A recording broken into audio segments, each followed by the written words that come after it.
Welcome back to the FAC 21 broadcast. The election results are in. Today, we are going to be discussing the results of two congressional elections in the great state of Minnesota.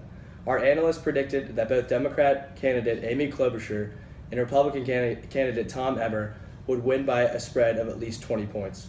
Max, tell me more about that Senate race. Good morning, Gavin. Feels good to be back. In my race, incumbent Amy Klobuchar, the representative from the Democratic Farm Labor Party, beat the Republican challenger Jim Newberger by a final spread of 24.1 points, affirming our prediction. Although Democrats performed well in 2018, the result goes against national trends in the Senate, as Klobuchar received an overwhelming amount of the vote share, which exceeded trends in the general congressional election ballot. Do these results go along with the congressional election history in Minnesota? Yes, Gavin, they do, especially with regard to this seat. A DFL candidate has represented Minnesota in this seat since 2000. Furthermore, Minnesota has been blue in general in the election since 2000, and also since 2000, Republicans have never held more than 4 out of the 8 congressional seats in Minnesota. What else do you attribute this win to? Yeah, Gavin, I chalk this win up to the powers of incumbency. Incumbents win 85% of the time in the Senate, and although Newberger was a quality challenger, Klobuchar had all the pillars of incumbency at her disposal and even more money to spend than what she knew what to do with. She didn't win as much of the two-party vote as she did in her sophomore surge in 2012, but she still had a commanding victory. Thanks, Max.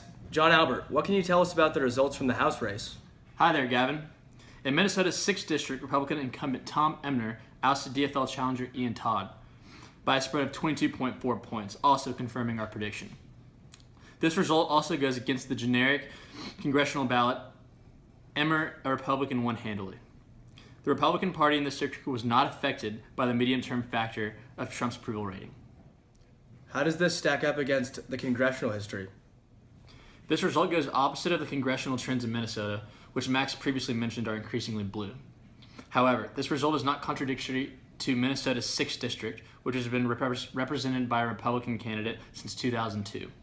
We attribute this discrepancy of representation to the demographic discrepancies between this district and the rest of Minnesota. What do you attribute Emmer's win to? This win, of course, can be attributed to the powers of incumbency, as incumbents win 97% of the time in the House. This win can also be contributed to the fact that Todd was not a quality challenger, as he never had been elected to office before. It can be attributed to the fact that congressional elections have become very candidate-centered elections. Not only was Ian Todd not a quality challenger, he had very little name recognition. Thanks, J.A., and thank you all for joining us. Until next time.